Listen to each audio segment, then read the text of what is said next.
Bom dia! Hoje é 20 de dezembro de 2024. Eu sou Haroldo Serávulo Cereza, diretor editorial de Opera Mundi, e está no ar mais uma edição do programa 20 Minutos. O espectro político brasileiro parece variar hoje da centro-esquerda à extrema-direita. Mesmo os jornais conservadores, aqueles que defendem a Faria Lima, mas tentam manter algum contato com a realidade, raramente classificam o militante político de esquerda de extremista.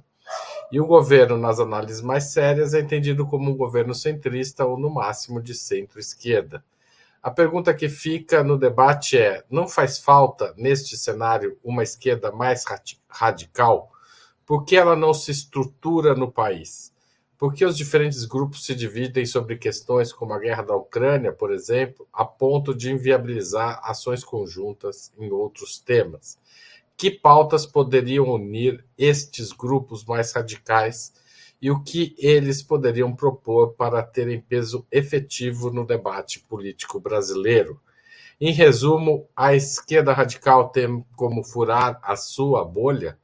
O convidado de hoje para debater esse tema é Nildo Domingos Ourix, economista, ex-presidente do Instituto de Estudos Latino-Americanos da Universidade Federal de Santa Catarina, doutorado em economia pela Universidade Nacional Autônoma do México e pós-doutor pela Universidade de Buenos Aires.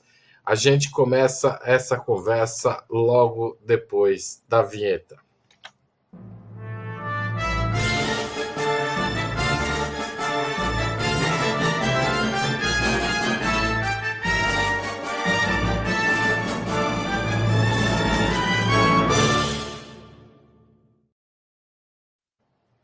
Bom dia, Nildo. Obrigado por aceitar nosso convite. Bom dia, Haroldo. Bom dia a todos os que estão nos acompanhando aqui no Ópera. Um prazer voltar a essa tribuna. Nildo, vou começar perguntando qual é o tamanho da esquerda radical brasileira hoje? Minúscula. Minúscula. A esquerda radical, como você anunciou aqui, a característica essencial da esquerda radical é a sua vida testemunhal. Nós temos que ter isso claro. E isso se deve a vários fatores. Eu diria que o primeiro deles é o fato de que a teoria é fruto de um desprestígio nas filas da esquerda em geral, e sem a qual nós não saímos do buraco. Então, a razão pela qual há divergências e, inclusive, coincidências é tudo menos análise rigorosa. Então, por exemplo, o cenário político brasileiro, nós nos dividimos entre aqueles que acreditam que o fascismo está na esquina e aqueles que, como eu, digo que não tem nenhuma ameaça fascista. Ou não há, a rigor, um debate, uma reflexão séria sobre economia. Por exemplo, toda uma base petista falou essa semana, nos últimos 15 dias, sobre um ataque especulativo. E ontem mesmo, o inequívoco Galípolo disse, olha, não tem ataque especulativo algum. Então, veja que a gente navega, observando a cena, sem critérios sólidos. Isso reflete a ausência completa de uma teoria sobre o desenvolvimento capitalista no Brasil, as condições atuais concretas. O segundo motivo pela qual a esquerda tem uma vida apenas testemunhal é que ela é incapaz de fazer a luta ideológica, com muita frequência, considerada apenas uma expressão de um doutrinarismo que não cabe diante do pragmatismo e das exigências cotidianas da vida. Embora, Haroldo, você sabe, as exigências cotidianas da vida exibem precisamente a miséria de um sistema político caduco, de um sistema político obsoleto, de um sistema político que não tem capacidade de autorregeneração e as limitações, mais do que evidentes, da tentativa keynesiana de regulação estatal da economia e de um manejo democrático do sistema político. Então, sem esse compromisso com o rigor analítico, e que é um rigor analítico, Haroldo, que não contempla necessariamente nossas angústias e não necessariamente dar resposta para os problemas mais imediatos. A classe dominante tem um diagnóstico da crise e atua em consequência. A esquerda, no seu conjunto, vamos chamar assim, uma esquerda social no seu conjunto, menos ainda. E a esquerda radical está começando a alertar para o fato de que, sem teoria, como eu repito sempre, não vamos à esquina.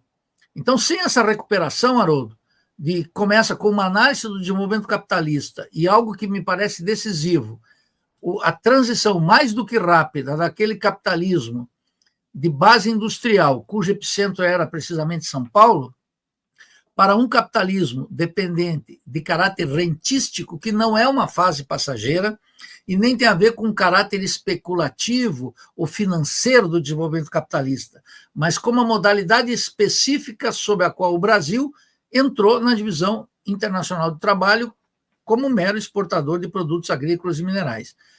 E teve que dar adeus ao orgulho burguês, cuja expressão máxima é o programa de neoindustrialização verdadeiramente trágico oferecido pelo Alckmin e o governo petucano.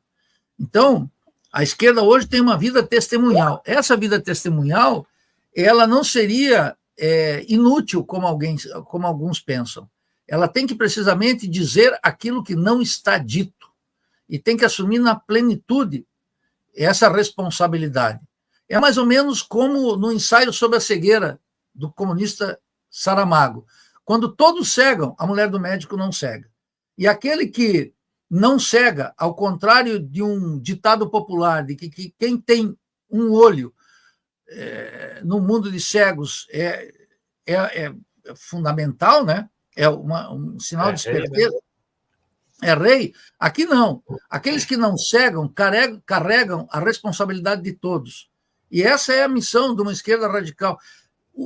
Nenhum país pode ter vitalidade política e expressar, sobretudo na periferia capitalista, porque nós não estamos na Dinamarca, nós não estamos na Suécia, nós não estamos na Suíça, na Finlândia, que é um país pequenininho, que não tem a importância do Brasil. Aqui, onde o Vale de Lágrimas é extenso e o desespero, a dor, a angústia de milhões é a norma cotidiana, ademais, sem um horizonte utópico, a função da esquerda nessa presença testemunhal é dizer aquilo que ninguém diz.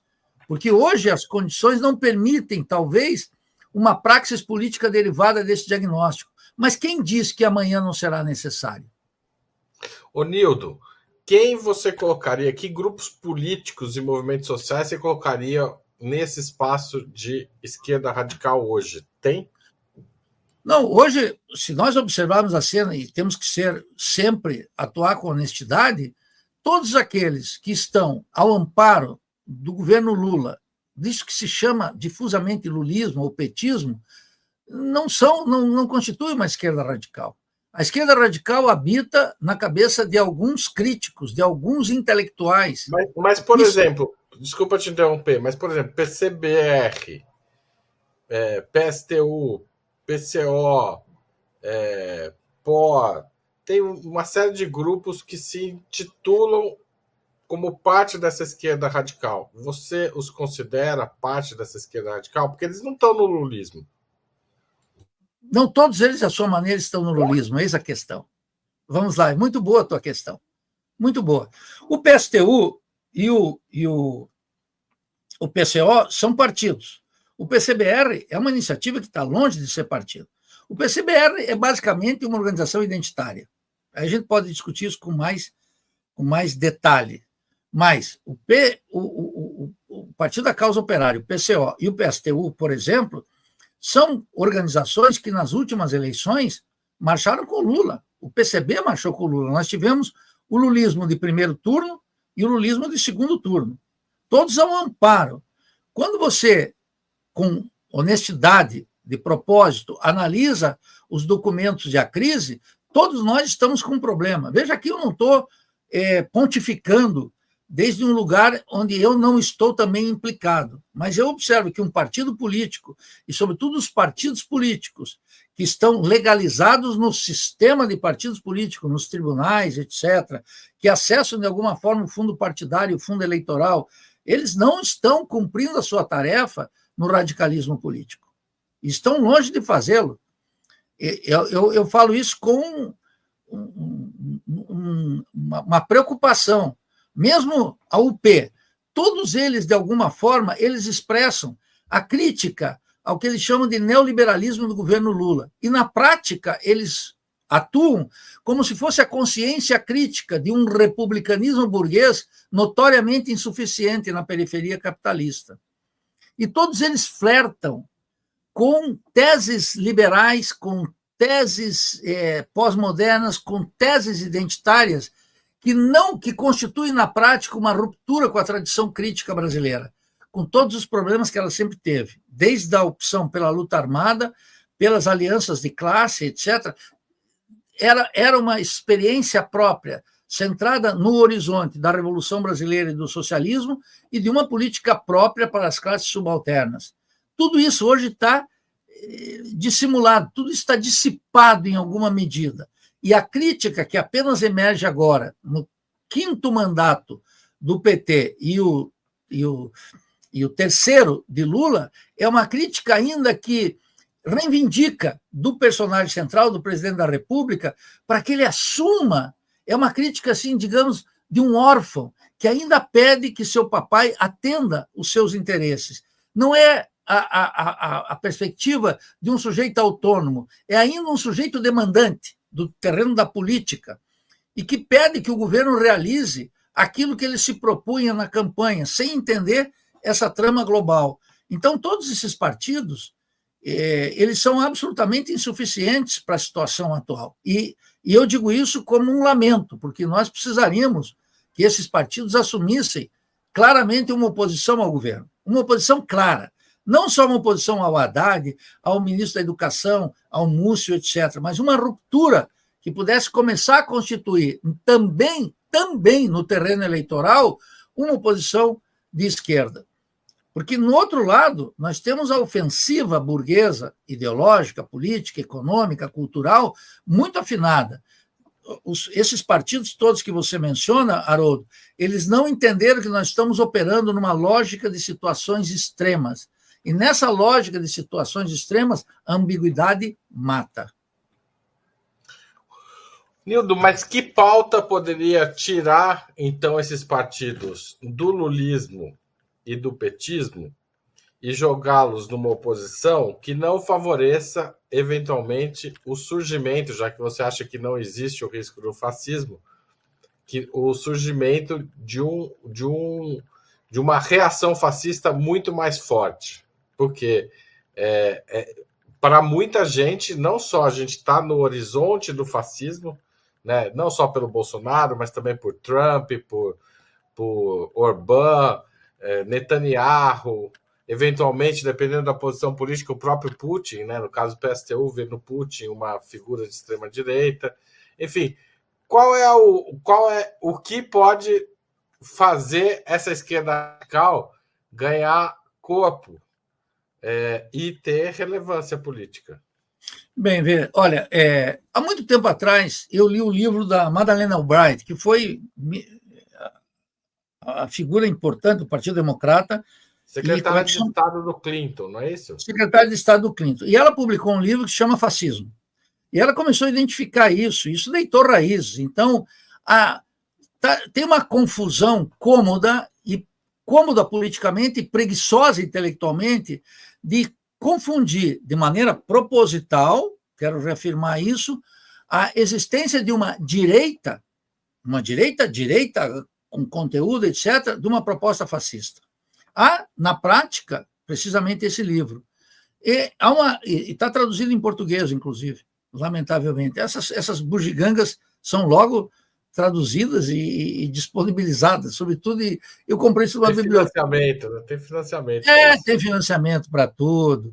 E eu comprei especialmente, nunca me esqueço, no aeroporto lá em Fortaleza, e vim lendo horrorizado. E isso, depois a gente começa a ver as reverberações dessas coisas, né? Então, há uma tentativa aí clara, uma luta ideológica de confundir a existência de uma direita, inclusive de uma ultradireita, com o projeto do fascismo. O projeto do fascismo não se reproduz na América Latina hoje, nem dentro dos Estados Unidos, nem dentro da Europa. Nós teríamos que discutir qual é o país que está à beira do fascismo na Europa. Não há. Qual é a razão fundamental do fascismo e do nazifascismo? Foi o movimento comunista internacional e a força dos trabalhadores. Essa é a primeira condição. A primeira condição nasceu da Revolução de 17. Tu não encontra nenhuma possibilidade de analisar o nazifascismo senão em relação à Revolução de Outubro, a força dos trabalhadores, de suas organizações e dos partidos comunistas na chamada Europa Educada, que é a Europa Ocidental. Essa é a primeira condição. E segundo, o nazifascismo tinha um projeto expansionista. A Alemanha pensava em dominação do mundo. Não tem nada disso na Europa hoje, nem nos Estados Unidos, e muito menos na América Latina. Aqui, ao contrário dessa ideologia, se alternam governos de esquerda e de direita para todos os gostos. Saiu o governo da Argentina e veio o Milei. Milei vai perder as eleições. Aqui veio o Bolsonaro e o Lula venceu. Há uma direita. Então nós temos que ter muito rigor na análise. Não há um fascismo. Poderá ocorrer, potencialmente? Sim, depende de como se organizarem os trabalhadores e como se organizar uma esquerda radical. Aí se constituiria um polo oposto com capacidade de questionamento da propriedade, do poder e do prestígio social das classes dominantes.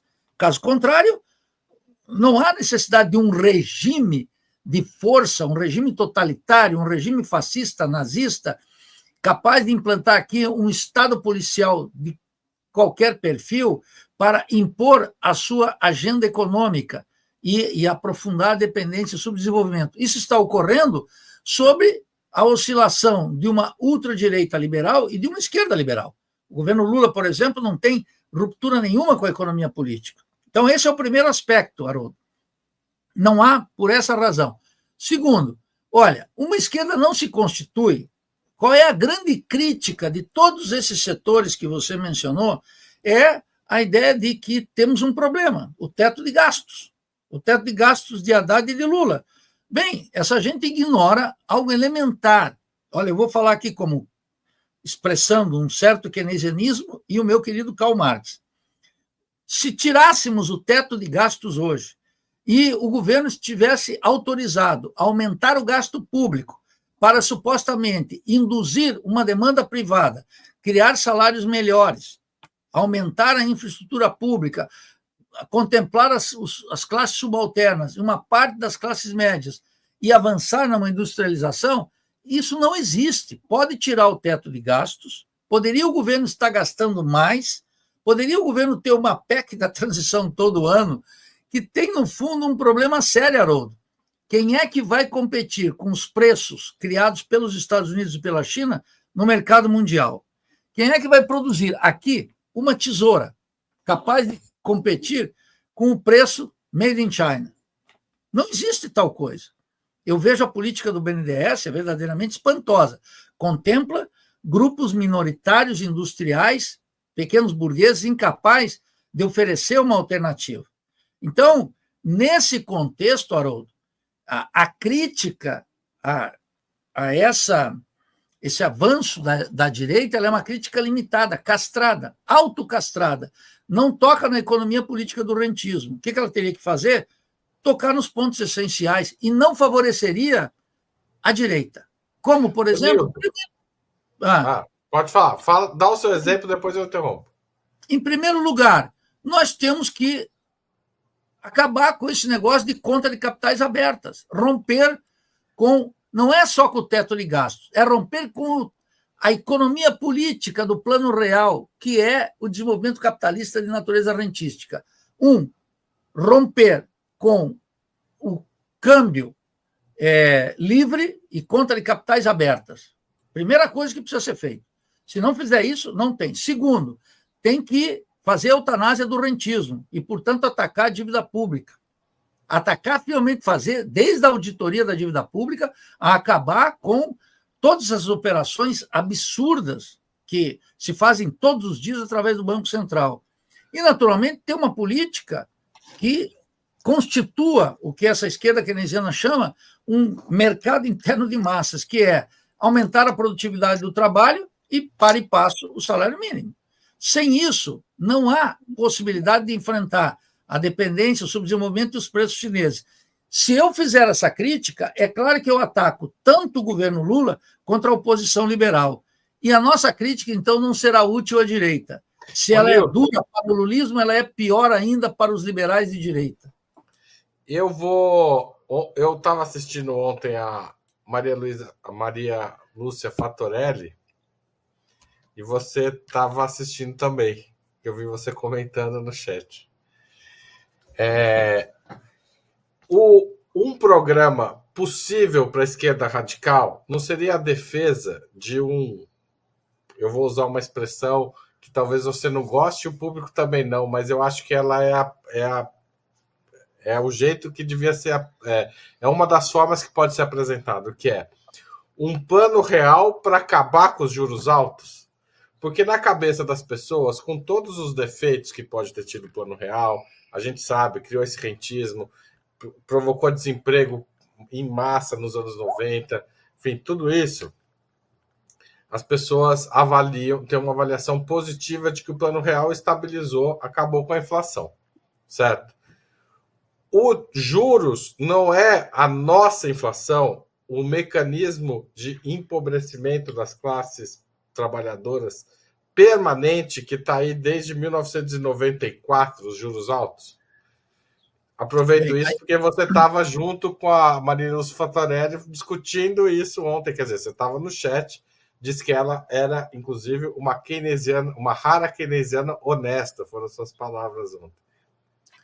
Você estava me controlando, eu gostei disso.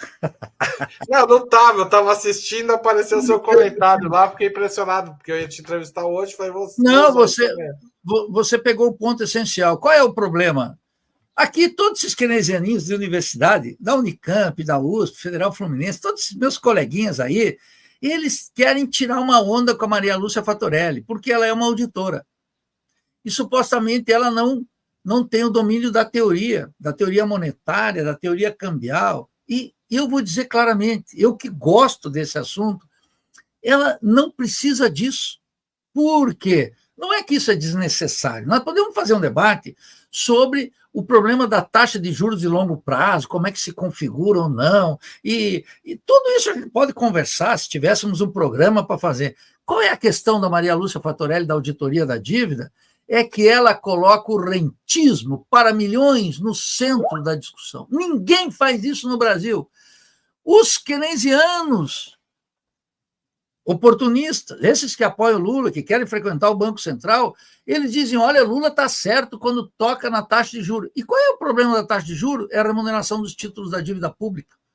Nós vimos taxa de juros no Brasil muito baixas durante o governo Bolsonaro e a produção não cresceu. Aí os caras vão dizer, não, mas tinha pandemia. Não tem a ver com isso. A taxa de juros ela é importantíssima, mas ela não é decisiva, no sentido que, mesmo que tivéssemos uma taxa de juros baixa, nós teríamos um problema gigantesco para enfrentar o mercado mundial. Então, essa é a questão. Você toca no outro ponto que é essencial. Quando o Lula começou lá atrás, pelo oportunismo clássico do Lula, atacar a taxa de juros, as pesquisas de opinião dos jornalões burgueses, seja o Municipal de São Paulo, que é a Folha, ou o Valor, o que eles diziam? A popularidade, quer dizer, o apoio a essa medida da taxa de juros é muito grande. Só que é o apoio do seguinte, quais são as frações de classe interessadas em baixar a taxa de juros se o rentismo é uma propriedade que apoia o processo de acumulação em todas as frações do capital? O capital agrário fatura, o capital bancário fatura, o capital comercial fatura e até os industriais decadentes faturam. Os setores da classe média muito reduzidos faturam com a taxa de juros. Os fundos de pensões, que estão aí, proprietários da dívida pública, em alguns setores mais ou menos organizados, faturam. Só que isso condena todos nós. Então, é preciso tocar não só numa campanha da taxa de juros, mas é preciso atacar essa concepção rentística que afeta todas as frações do capital. O rentismo não é a maldade do sistema bancário contra o sistema produtivo. E, nesse contexto, a Maria Lúcia e a auditoria da dívida tem uma limitação. Eles não atacam o governo Lula. Essa é a minha diferença com a Maria Lúcia. Mas elas colocam com propriedade, mesmo aquela pizza que alguns acham cientificamente inaceitável, eles têm que conviver com a ideia de que eles. Olha o que o máximo dos economistas dizem. Não há, e a Maria Lúcia também repete isso, é uma limitação de todos eles, teoricamente. Não há razão técnica para uma taxa de juros alta. Ora, nós temos que explicar por que a taxa de juros é alta e não pegar o manualzinho de macroeconomia e ficar dizendo, olha, a realidade está errada. Aí, isso é uma conduta verdadeiramente que Bernard de Mandeville já elucidou isso lá no início do século XVIII, 1705, quando escreveu a Fábula das Abelhas. Eu não tenho que explicar o deve ser, eu tenho que explicar por que as coisas são como são. Então, a crítica ao núcleo racional da república burguesa é o rentismo. E o rentismo se condensa na dívida pública. E se não atacarmos a dívida pública, não entendemos nem a razão por que Lula, Haddad, Guedes, Bolsonaro e todos praticaram, e o lulismo, durante todos os seus anos, superávit fiscais. O lulismo está respeitando as três premissas, viu, Haroldo? Câmbio flutuante, conta de capitais aberta, taxa de inflações baixíssimas, gigantescamente baixas, e superávit fiscal. O Lula diz, eu tenho uma história de respeito ao superávit fiscal. Aliás, o Ciro Gomes também, todos eles respeitam a racionalidade, isso que eu chamo o núcleo racional do desenvolvimento capitalista. Nós temos que sair dessa macro. Não é como pensa esqueci o nome lá, da camisa de força da ideologia lá, o economista aí que junto com acho que estou ficando velho, viu? O economista que não o Pércio Arruda, ele lançou um livrinho aí, a camisa de força da ideologia, achando que tem uma ideia que nos governa. Não, a economia política nos governa. Já vou lembrar o nome dele. É o mais famosinho aí, que estava dando uma de rebeldezinho no começo do governo Lula, dizendo, olha, preciso mudar. Depois, agora ele silenciou, saiu do debate. Não quis. Lara Rezende, André Lara Rezende, muito bem, Lara. O André Lara Rezende. Eles ficaram com essa ideia como se nós... Isso é muito importante, Haroldo, e os que nos escutam aqui. É como se tivesse uma ideologia que nos domina e, em consequência, reproduzimos os interesses materiais das classes dominantes. E eu digo que é o contrário. Os interesses das classes dominantes, condensadas no rentismo, produzem uma ideologia que paralisa grande parte daqueles que se opõem à sacrossanta austeridade. Esse é um conceito também muito limitado, mas que agora está ganhando força aí pelo livro da Mattei, mas também é um livro muito limitado, teoricamente, inclusive do ponto de vista keynesiano. Então, nós temos que atacar esse núcleo, mas tendo clareza que não dá para fazer o omelete sem quebrar os ovos. Tem que ter uma ruptura clara com toda a economia política e com os governos que a sustentam. Sem isso, não haverá uma esquerda radical. Não haverá uma esquerda radical. Uma esquerda radical tem que outras coisas, Haroldo, e meus caros ouvintes, tem que suportar 2 dias de solidão política. Mas hoje parece que é o seguinte, se eu ficar 2 dias de solidão política, a raça humana vai desaparecer. Não, não é assim que a banda toca. Ô, Nildo, eu vou te interromper antes de continuar. Quero agradecer os novos membros do canal, Chico Pés, Francisco José Cristo Fernandes e Raiz Trabalhista, que se tornaram membros nas últimas 24 horas e, com isso, estão ajudando a gente a manter e ampliar o nosso jornalismo. Você também pode fazê-lo com uma assinatura solidária em www.operamundi.com.br/apoio. Tá certo? Pode se tornar membro pagante se você estiver assistindo aqui no YouTube agora mesmo. É só clicar em Seja Membro abaixo aí da tela. Você pode mandar um superchat com pergunta ou sem pergunta, ou um super sticker, a gente também vai agradecer muito, ou um valeu demais se estiver assistindo o programa gravado. Também tem a possibilidade de apoiar via Pix, apoie@operamundi.com.br. Essa é uma opção que eu sugiro a todos, claro, quem quiser mandar Pix, a gente será sempre bem-vindo, a gente fará bom uso do dinheiro, mas também pode mandar, mas eu sugiro especialmente para quem esteja ouvindo no podcast, se você estiver ouvindo este programa, em vez de assistindo na sua plataforma aí, preferida, mande um Pix para apoie@operamundi.com.br. Finalmente, a gente está com uma campanha de apoio à causa palestina. Se você entrar em omundi.news/bandeira, tem 2 opções de assinatura que dão direito a essa bandeira Palestina livre do rio ao mar, uma forma de você expressar sua crítica, sua posição à defesa do povo palestino e a luta contra o genocídio em Gaza. Tá certo? Muito obrigado a vocês que já ganharam a bandeira e a vocês que vão fazer a assinatura agora. O jornalismo de Ópera Mundi só se sustenta graças à sua contribuição. A maior parte dos nossos recursos vem dos nossos espectadores, ouvintes e leitores, os leitores do nosso site. E para manter nossa posição crítica, nossa capacidade de debate, e nossa capacidade de produção jornalística, para manter este jornalismo comprometido com a verdade, só com o seu apoio. Nildo, volta aqui. Deixa eu te fazer uma pergunta. Uma das críticas ao governo é de que o governo esvazia os movimentos sociais e as alas mais radicais dos seus partidos de esquerda, dos partidos de esquerda que estão no governo, e que isso inviabiliza, de certo modo, um radicalismo mais forte, a pressão dos trabalhadores, dos sindicatos, etc. Mas durante o governo Bolsonaro, a gente não assistiu, e do governo Temer, a um fortalecimento da esquerda radical. Pelo contrário, a gente viu o PSOL sair da pandemia, por exemplo, em muitos lugares à direita do PT. Se a gente pegar a campanha de primeiro turno do Boulos em São Paulo, foi uma campanha, de certo modo, à direita de outras campanhas que o PT já tinha feito. Por quê? A premissa é falsa. A ideia é que o governo esvazia os movimentos sociais. O que significa isso? Que há uma fé nos movimentos sociais e que os movimentos sociais poderiam impulsionar um movimento de massas. Há um equívoco profundo. O principal teórico, aquele que elaborou um livro sobre isso, lá atrás, aí em São Paulo, foi o Emir Sader, quando escreveu um livro chamado Quando os Novos Personagens Entram em Cena. Aquele livro é uma revanche contra as vanguardas e contra os partidos políticos.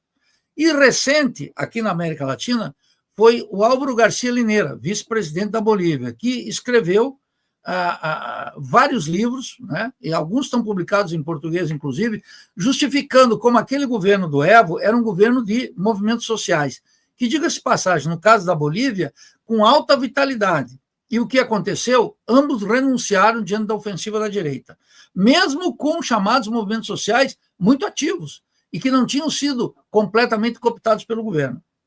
Então, há uma premissa, Haroldo, completamente falsa de que o governo corrompe o movimento social e, portanto, o movimento social, ao ser cooptado, perde vitalidade. Ora, qual é o primeiro, nós teríamos que visualizar o que são os chamados movimentos sociais. E com muita frequência, Haroldo, está se chamando de movimento algo que não é movimento. Vou dar um exemplo claro.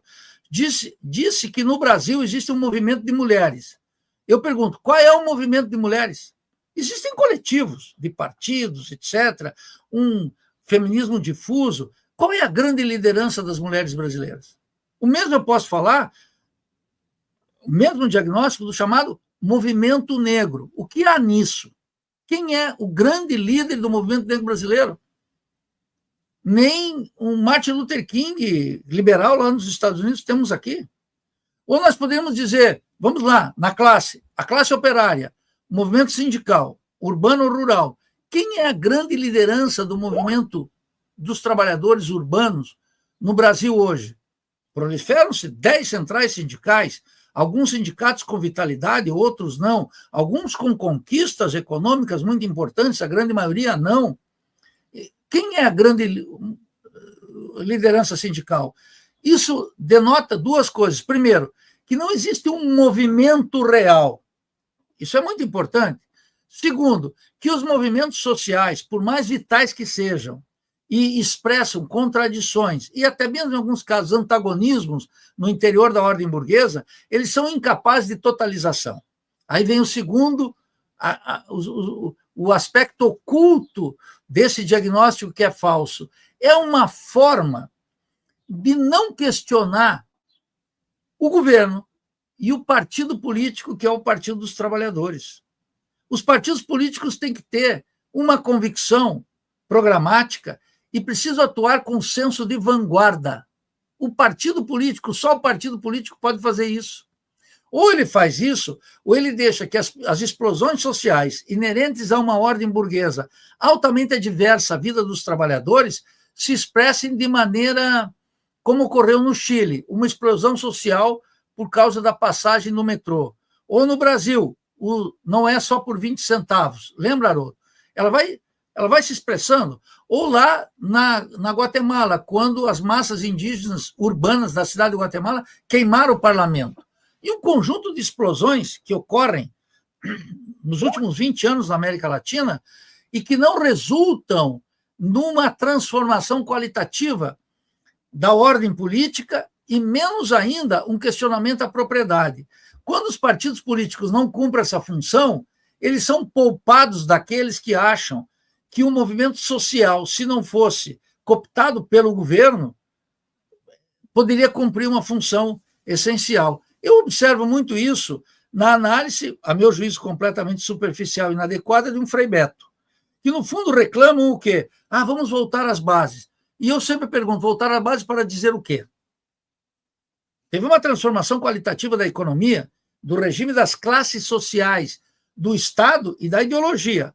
Nós não vamos enfrentar a ofensiva ideológica da direita sem um ideário muito forte, que é do socialismo e da revolução, a despeito de não ser viável aqui, agora. Ora, o que a direita faz? A direita não fala que tem que ter um empreendedorismo, um capitalismo competitivo, etc. É tudo ilusório, mas ela atua agora, arregimenta forças, mobiliza milhões e obstaculiza um debate no interior daqueles que são contra a ordem capitalista. Então, eu considero que esse diagnóstico ele é completamente falso, mas ele subsiste, Haroldo, e você tocou nesse ponto, te agradeço que tenha colocado esse ponto, porque ele é útil para uma salvaguarda dos partidos políticos e reafirmar uma esperança que nunca poderá se cumprir. Nenhum país da América Latina. O bolivarianismo com Chávez, a Revolução Cubana, pôde avançar, ou mesmo as revoluções fracassadas, pela vitalidade dos movimentos sociais. Foi pela vanguarda política. Na Guatemala, de 54, na Revolução Cubana de 59, na Revolução Boliviana, no chavismo, onde você quiser. Em todos os aspectos, o tema da vanguarda política, de maneira mais ou menos articulada, que totaliza o conjunto das demandas sociais para muito além dos movimentos sociais, de suas limitações ideológicas, de suas pautas corporativas, porque o movimento social, Haroldo, ele vive de vitórias. Vamos pegar basta ver o contraste, quero dizer aqui para aqueles que nos escutam, o MST. O Lula dizia na campanha uma coisa que é verdadeira. Olha, o MST não é mais aquilo, viu, William Bonner? O MST é uma cooperativa que mais produz arroz orgânico no Brasil. E é verdade. Não tem mais. No Brasil do latifúndio, da alta produtividade e da resposta à demanda chinesa da transformação da renda da terra no Brasil, eu afirmo categoricamente, a reforma agrária não terá vez, não tem espaço. E o que nós vamos precisar formular é a estatização da terra e a nacionalização da terra no Brasil. Vamos pegar essas grandes fazendas que estão aí. Isso é uma... Vamos abolir a lei de terras, é isso, Nildo? Oi? Abolir a lei de terras de 1950. 1850, os Estados Unidos fez em 51, nós em 50. Aqui a lei de terras, o que ela fez? Ela consolidou historicamente uma exigência para o desenvolvimento capitalista.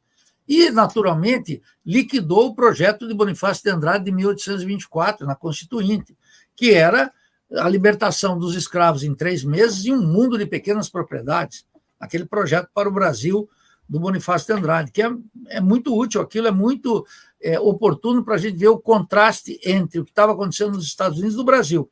Hoje, não é só abolir a lei de terra, é acabar com o Plano Safra. O Plano Safra que... Ô, Nildo, eu preciso fazer umas perguntas aqui, tem ótimas perguntas dos espectadores. Aboliu o Plano Safra, a gente já entendeu.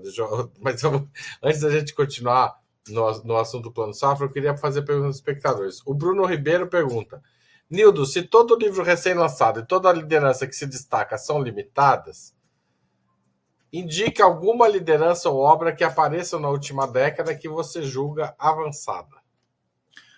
O Bruno, quando eu digo que não há lideranças, eu estou contestando a ideia de que as pessoas falam ingenuamente, Bruno, o movimento disso, o movimento daquilo, o movimento daquele outro. Eu observo e digo, quem são as lideranças? Quem viveu os anos 80, o Haroldo, que, por exemplo, tem mais idade que todos nós aqui, ele vai lembrar que tinha movimentos que criam lideranças, mas são movimentos reais. Vamos pegar o caso do Lula. O Lula era uma liderança sindical? Sem dúvida alguma. Ora, as assembleias na Vila Euclides eram de milhares de trabalhadores e as greves se generalizavam. E o protesto operário contra a ditadura sedimentou um movimento sindical que, a despeito do seu economicismo, questionava a economia política da ditadura e o próprio regime. Nós não temos nada semelhante. Esse é o primeiro aspecto. Então, eu não reconheço agora, Bruno, uma liderança nisso. Segundo, quais são as obras? Nós vivemos uma época, Bruno, absolutamente miserável do ponto de vista intelectual. Compare, vou dar 2 aspectos, a tradição crítica dos estudos sobre o Brasil e os debates contemporâneos de interpretação da realidade social. Há um abismo. Nós não temos grandes autores. Uma grande geração de autores, das quais estão Rui Mauro Marini, Teotônio, Vânia, Darcy Ribeiro, Edmundo Muniz, e uma quantidade, Jacob Gorenda, eu podia estar falando aqui, inexistem atualmente. Então, nós não temos grandes obras agora, mas nós temos uma herança teórica que é preciso ser recuperada. É nessa que nós estamos batalhando há 30 anos, aqui no Instituto de Estudos Latino-Americanos da Universidade Federal de Santa Catarina, e na corrente da qual milito, que é a Revolução Brasileira, resgatando essa trajetória que sem ela nós não vamos avançar. E nós temos, então, que fazer uma tremenda luta política e ideológica. Vou dar um exemplo. Alguém pode analisar o racismo no Brasil sem Jacob Gorender e o escravismo colonial? Não existe a menor possibilidade. Sai Darcy Ribeiro e entra Sônia Guajajara, por favor. Há um abismo aí. Eu estou falando coisa concreta. Então, eu não vejo assim, uma obra luminosa. Essa é a nossa tarefa, Bruno. Essa é a nossa tarefa, fazê-la. Agora, nós não podemos, aqui, se não exercer uma crítica a tudo e a todos, uma crítica radical. Nesse trabalho de exercitar a crítica radical, nós vamos começar a constituir o terreno adequado para que brotem o pensamento crítico. O pensamento crítico está bloqueado no Brasil e está não só vilipendiado, há uma recusa ao pensamento crítico. Em nome do quê? De um certo pragmatismo. Um pragmatismo muito rasteiro e funcional à ordem burguesa. E, claro, ilusões de todo tipo. O pensamento crítico, Bruno, ele rompe com as ilusões, ele abandona as ilusões, ele escracha as ilusões. E ele entende, sobretudo, que nós estamos numa lógica de situações extremas. E aqui, as chamadas mediações, que dão abrigo a tanta pilantragem, fisiologismo e oportunismo, carreirismo de todo tipo, não pode ter guarida entre nós. Então, nós temos que nos alimentar dessa herança. Se tu me perguntar qual é a obra luminosa que nós temos tendo aqui, no final do programa eu vou sugerir alguma coisa. Tá certo. Ô, Nildo, o MC Volts fez 2 perguntas para você. Na primeira, ele pergunta se o plano de golpe dos golpistas após as eleições presidenciais não representava um risco real de implementação de um regime pelo menos proto-fascista. E a segunda pergunta que ele faz é sobre a escala 6x1. O fim da escala 6x1 não é um potencial movimento de massas? E Bom, aproveito a perguntar aqui sobre o Rick, né, que é o responsável por trazer esse tema nas eleições municipais do Rio de Janeiro e virou um tema nacional. bem, são temas distintos, né? Vamos pegar o 8 de janeiro e vamos pegar agora todas as investigações que o ministro do STF, o Alexandre de Moraes, está fazendo e colocando, indiciando generais, entre os quais já o Braga, em prisão, não porque foi condenado, mas porque estava obstaculizando as investigações. Eu não sei o que vai acontecer com o Heleno. Isso está tudo por ver-se. Mas se aquilo era o programa de um golpe neofascista ou fascista, nós podemos dormir tranquilos, porque o grau de improviso não poderia ter sido maior. Não tinha apoio no interior das Forças Armadas, não tinha apoio nas igrejas, não tinha apoio na Embaixada de Washington, não tinha apoio da imprensa, não tinha apoio das classes médias, do proletariado e da burguesia. Eu estava num debate anterior, Haroldo, Gustavo Franco, que armou essa economia política do rentismo, declarou voto no Lula e disse que nada poderia ser pior do que Bolsonaro. São banqueiros. É a quintessência do rentismo. Porque eles estão muito cômodos, eles sabem que tanto com Bolsonaro seus interesses são atendidos, que eles podem até apoiar Lula, porque eles sabem que o Lula é cativo da ordem burguesa e que não ameaça de nenhuma maneira, em nenhuma escala, a propriedade e o poder político da classe dominante. Ao contrário, quer uma gestão democrática da crise da República Burguesa e se opõe a uma gestão autocrática cuja expressão é Bolsonaro e esses generais.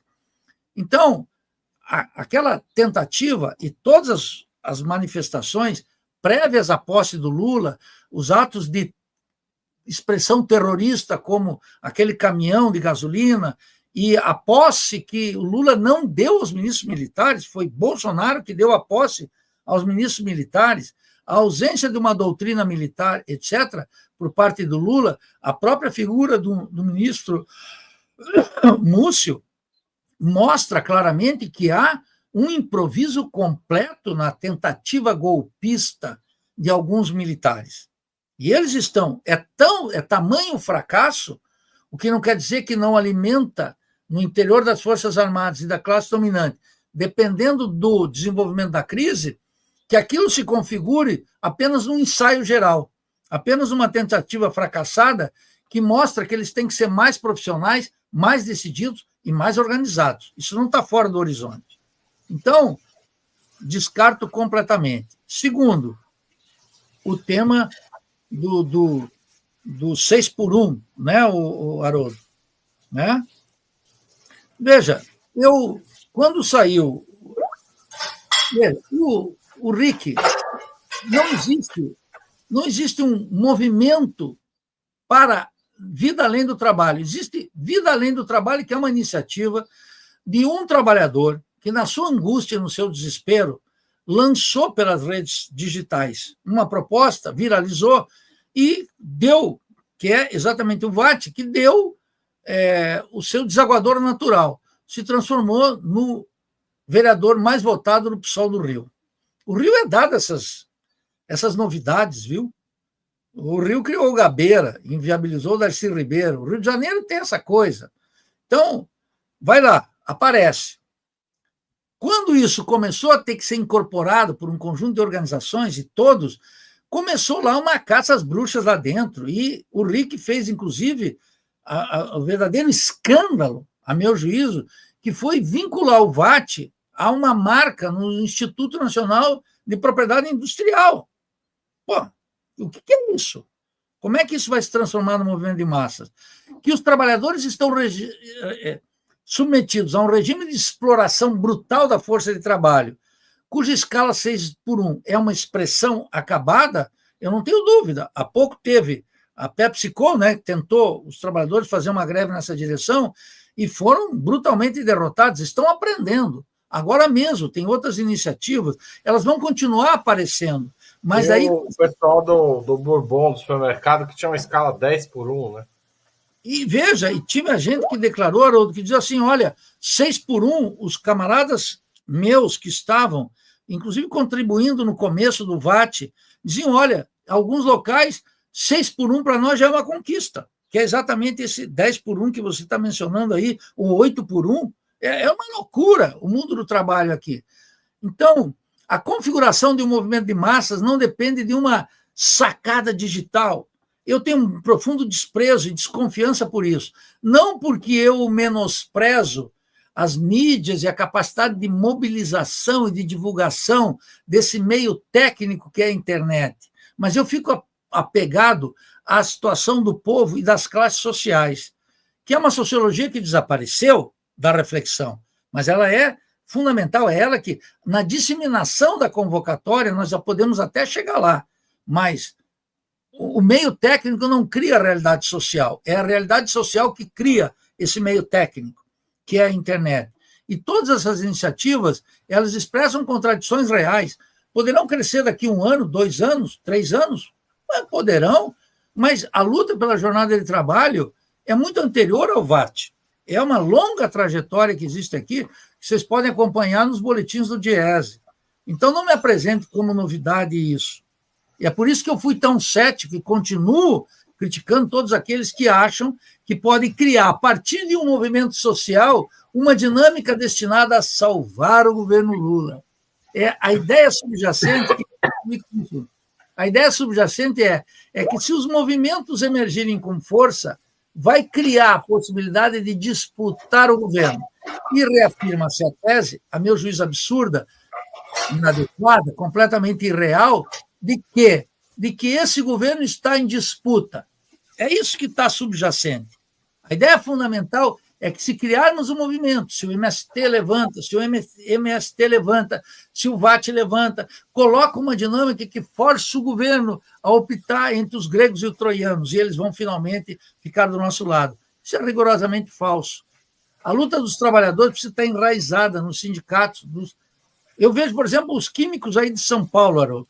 Eles fazem campanhas, eles têm... É um sindicato forte, é um sindicato rico. E é um sindicato que traz conquistas econômicas, mas poderia falar de outros metalúrgicos, etc., de outros sindicatos no Brasil. Eles não estão pautando essa luta. Sem isso, vamos pensar na Petrobras e vamos pensar nas grandes empresas de mineração, etc., está vinculado ao setor de serviços, que tem uma taxa de exploração efetivamente brutal, sobretudo depois das reformas trabalhistas e da falta de ação do governo para revogar a reforma trabalhista. Eu sabia que o Lula mentia, mas agora está se comprovando. Daí meu ceticismo, minha análise concreta sobre a possibilidade que se transforme no movimento de massas. Nildo, vou fazer mais uma pergunta dos espectadores. Daria para a gente ficar aqui até tarde, mas, enfim, a gente... Eu tenho tempo disponível, posso ficar até as 5 da tarde. Não, mas eu não tenho, eu tenho que cuidar do Opera Mundi também, do site. Infelizmente, eu ficaria. O Tom pergunta: Léo Péricles, Renato Freitas, Vivian Mendes, Natália Bonavides, não são novas lideranças radicais de esquerda, esses nomes? Eu incluiria aqui até nomes como que são públicos, figuras públicas. Não, vou ficar nesses 4. Vamos ficar nesses 4. Essas figuras não são importantes o suficiente para a gente não dizer que a esquerda está sem líderes radicais? Bem, aí, até onde eu conheço, são nomes completamente diferentes, né? Eu conheço o Léo Péricles, já dividi mesa com ele, e é o principal dirigente da UP, um partido político.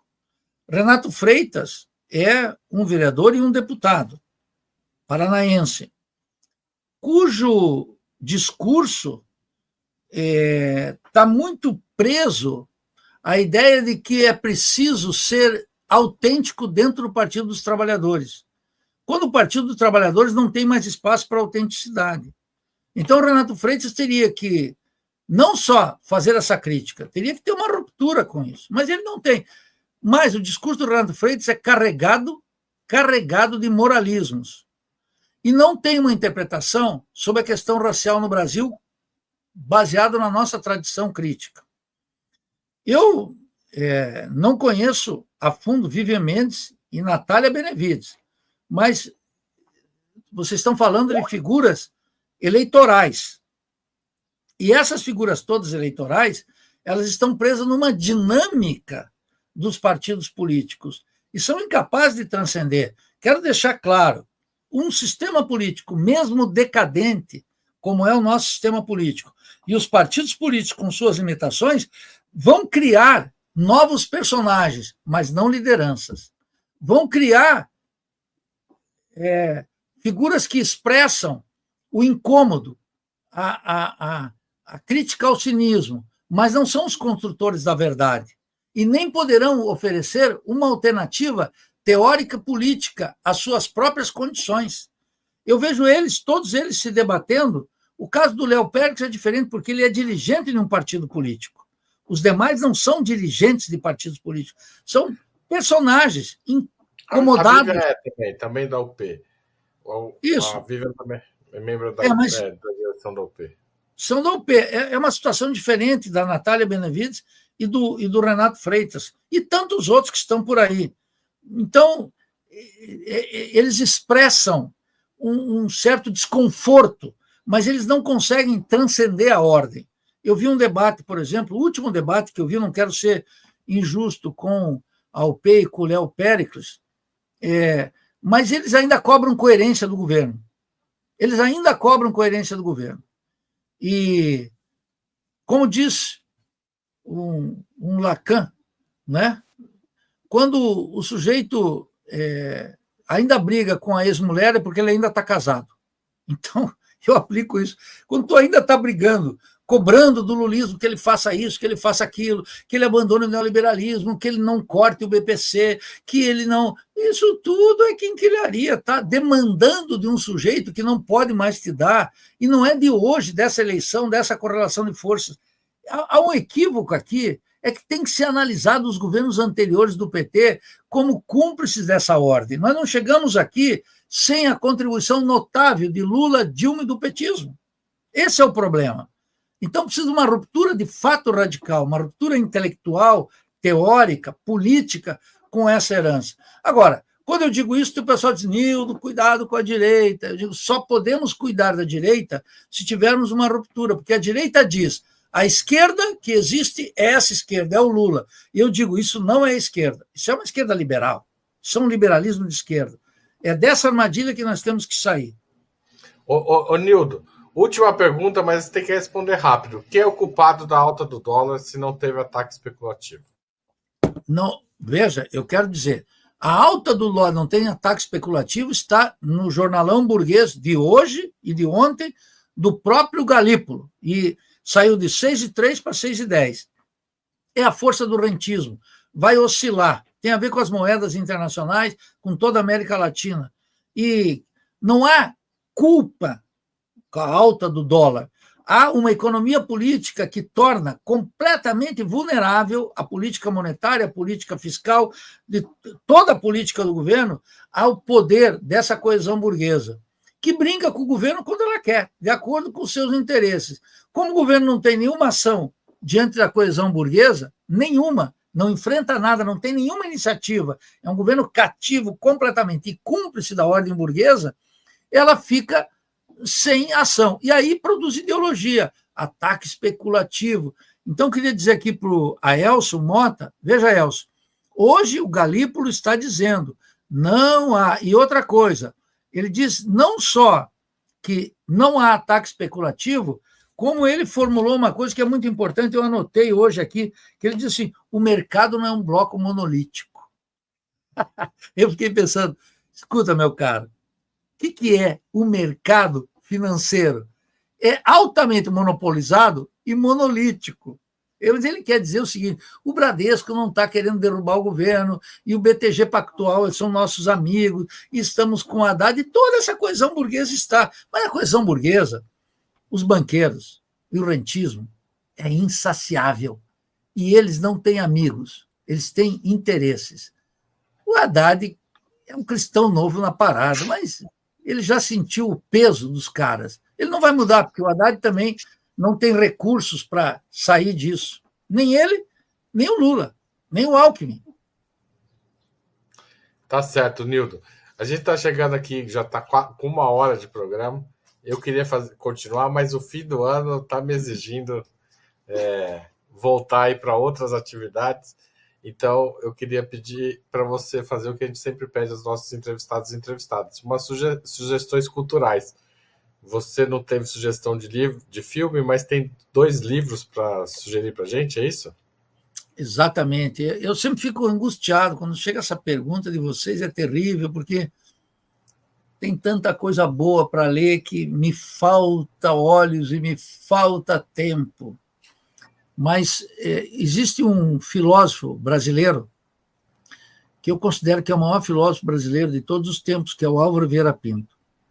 E ele escreveu, entre vários livros luminosos, ele escreveu um que é a Ciência e Existência, que é Problemas Filosóficos da Pesquisa Científica. Esse sujeito é brilhante. Brilhante, simplesmente brilhante. Toda a obra dele. Mas Ciência e Existência é muito bom para que a gente entenda precisamente as bases sociais da produção do conhecimento. E o Álvaro Vieira Pinto foi uma figura exemplar do ISEB, foi exilado, esteve no Chile, e quero dizer aos Paulo Freireanos, Paulo Freire chamava Álvaro Vieira Pinto de meu mestre. Esse é o sujeito, médico, matemático, físico, um filósofo da mais alta estatura e que tem que ser lido, relido, estudado por todos aqueles que querem ter, que sabem a importância da filosofia para a teoria e o pensamento político. E o segundo, que eu estou recomendando, é um sujeito pela qual Karl Marx tinha um grande apreço, embora fez críticas tremendas, né? Que é o Ludwig Feuerbach, num livro que eu considero da mais alta importância, Haroldo, que é publicado aqui, inclusive, por uma editora católica, que é a Vozes. Né? Eu, completamente ateu, e tudo que é religioso me é estranho, que é a essência do cristianismo, num Brasil católico, evangelizado, em que a religião tem uma potência política conservadora e alienante. Eu leio Feuerbach, que caracterizou a religião como uma patologia psíquica e trabalhou isso de maneira essencial. Então, para aqueles todos que têm, que não percebem que não é a religião que criou os homens, mas os homens, no seu desespero absoluto, nas suas carências imensas, na sua incapacidade científica de compreender o mundo, criou as religiões. E elas tiveram um certo aspecto explicativo, mas historicamente eram limitadas, hoje são mais ainda. E eu recomendo vivamente que todos aqueles que querem marchar pela senda do pensamento crítico, que implica, entre outras coisas, em cortar nas próprias convicções, nas crenças, que estudem a essência do cristianismo do Ludwig Feuerbach. Claro, eu sei que existem livros mais potentes, como de Karl Kautsky, A Origem do Cristianismo, mas na filosofia, e estou citando aqui 2 filósofos, porque a filosofia está em baixa no Brasil. A filosofia parece que não tem mais nenhuma função, mas ela é essencial para o fomento do pensamento crítico. E nesse final de ano aí vocês podem se atracar entre Natal e Ano Novo, ler esses 2 livros que vocês vão começar 2025 mais saudáveis intelectualmente e mais potentes politicamente, com mais força, com mais fé no futuro, que é uma fé criada pelos homens que estão nessa batalha imensa contra todas as nossas carências, todas as nossas insuficiências e todas as doses de ceticismo e desespero que atrapalham a marcha da Revolução Brasileira. Vida longa para... Ô, Nildo, você viu o Ainda Estou Aqui? Que era uma pergunta que eu ia fazer no meio do programa, mas eu deixei para o final. Porque está tendo uma polêmica forte na internet, porque o Chavoso da USP, não sei se você conhece, uma figura das redes muito forte também, e Jones Manuel, e também o Leonardo Sacramento, no Opera Mundi, fizeram, em texto, no caso do Leonardo, fizeram críticas muito duras do ponto de vista da visão de classe do filme. como você viu esse filme? O que você achou dele? Não, eu sei que não é só sugestão, mas eu estou aproveitando esse momento para fazer essa pergunta. O pessoal gosta de uma treta.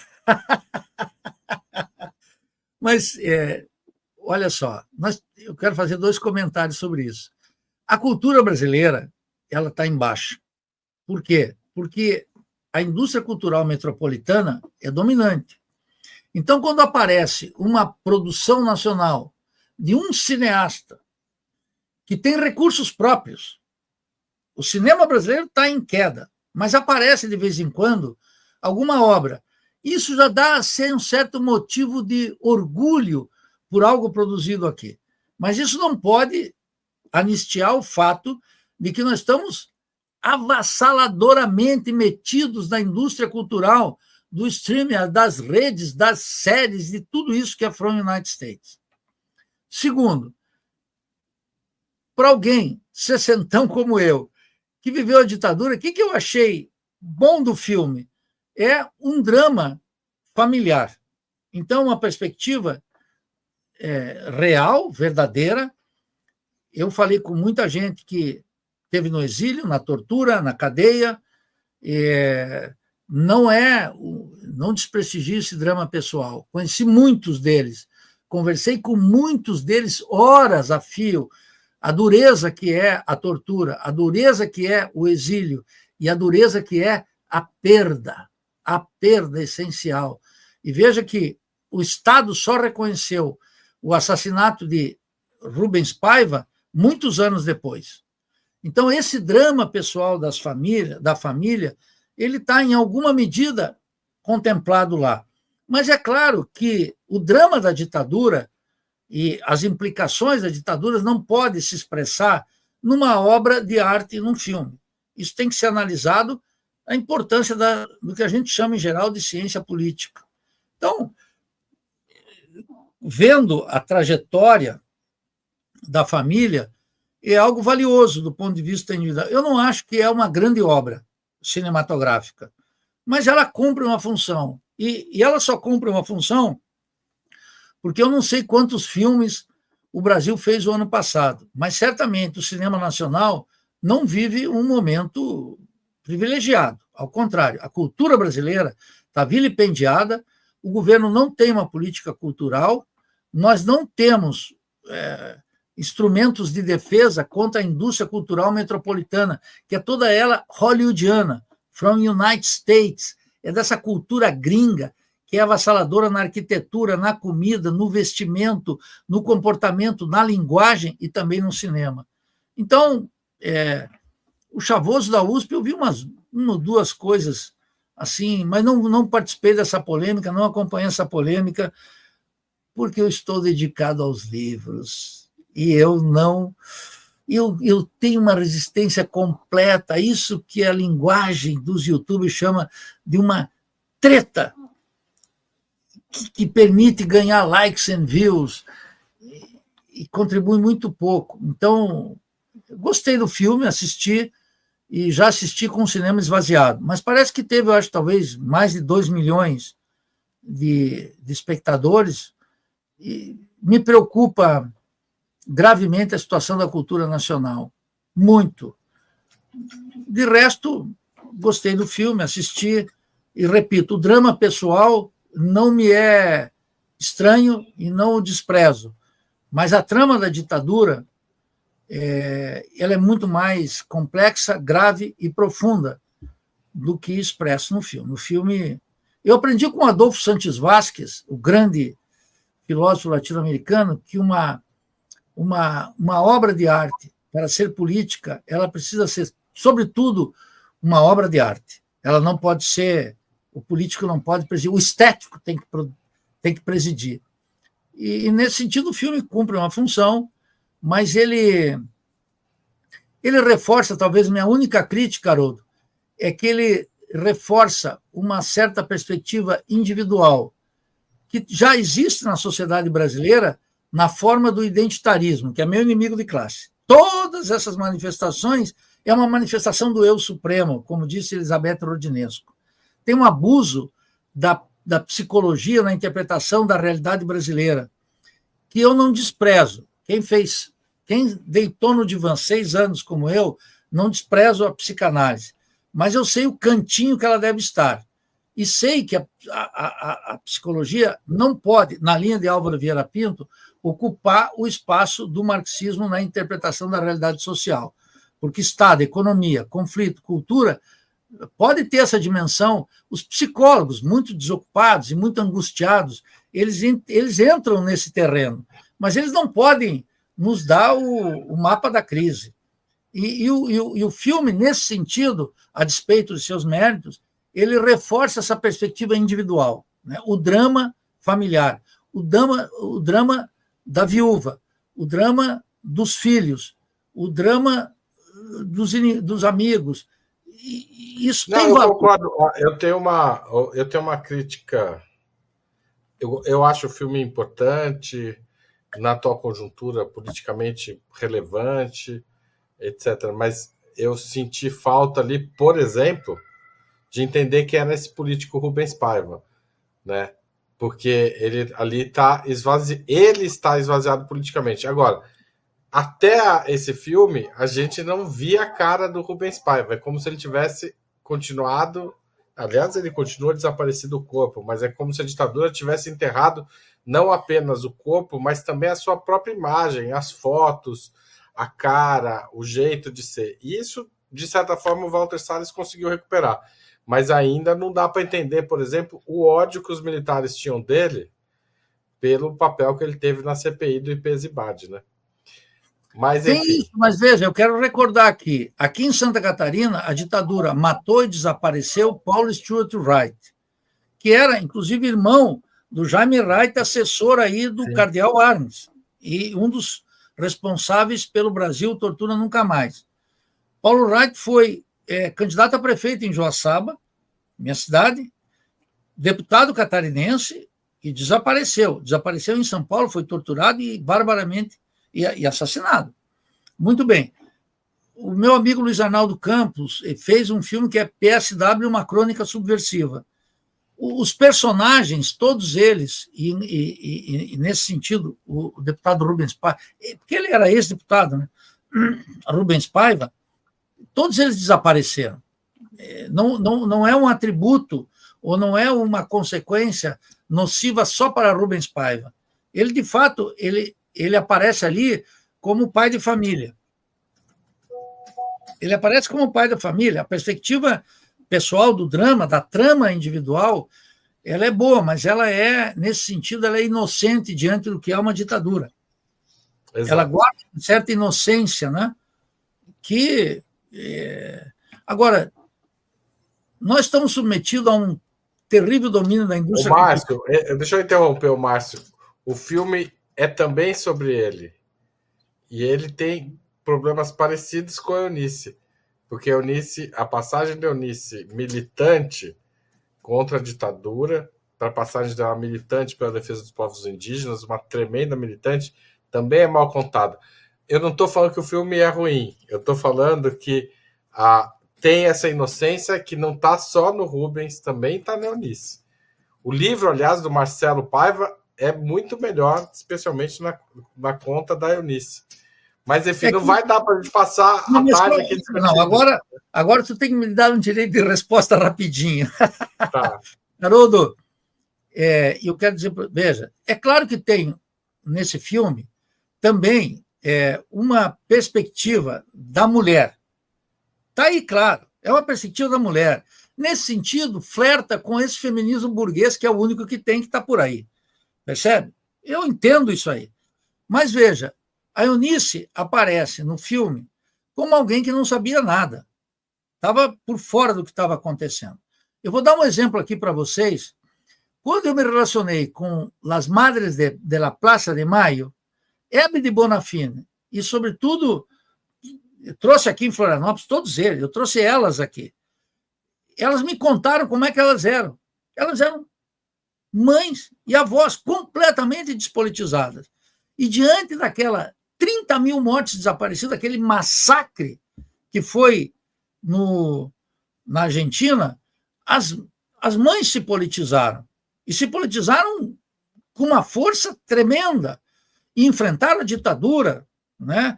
E, sobretudo, eu conheci a Hebe, trouxe aqui, mas trouxe também a Nora Cortines, que era da linha fundadora, muito mais, a meu juízo, muito mais radical, menos apegada ao governo, menos peronista e igualmente crítica. E quando essas mulheres me contaram o drama das mães, das avós, etc., a Eunice, por mais íntegra e importante que foi, fica um personagem menor. Eu não quero aqui degradar o trabalho do Salles, nem atacar o filme. Eu fui ver o filme, eu gostei do filme nessa dimensão. Aí está a Norinha Cortines, a figura, e ela contando como é que ela se transformou numa militante. É uma coisa impressionante, foi impressionante e a força da ditadura, a brutalidade da ditadura. A Eunice não tem esse tamanho, porque também a ditadura aqui no Brasil teve uma outra configuração da Argentina. Isso não menospreza a figura da Eunice, o seu despertar político nas condições brasileiras que são diferentes da Argentina, mas não dá para idolatrá-la tampouco. Tá certo. Alguém falou assim, então critiquem o Marcelo. Eu tenho uma resenha no Opera Mundi sobre o Marcelo, quem quiser ler, sobre o livro do Marcelo, que Haroldo, em tua defesa, então, eu diria... O Haroldo, em tua defesa, eu diria, o cinema nunca terá a força do livro. Nunca. Nem menos. Se você ler Os Miseráveis de Victor Hugo, todas as versões dos Miseráveis que eu vi, excelentes no cinema, não chega no livro. Você não está me defendendo, você está defendendo o Walter Salles. Tá certo. Eu queria agradecer a todo mundo que participou desse debate, ao Nildo, principalmente, está aqui há um tempão. Volte sempre aqui ao Opera Mundi. Obrigado a Laila, que está nos bastidores. E compartilhe e espalhe essa conversa sobre a esquerda radical. Valeu, Nildo. Um abraço a Laila, a todos que nos estiveram discutindo aqui. Um bom fim de ano para todos. Haroldo, até breve. Até breve. Tchau, tchau.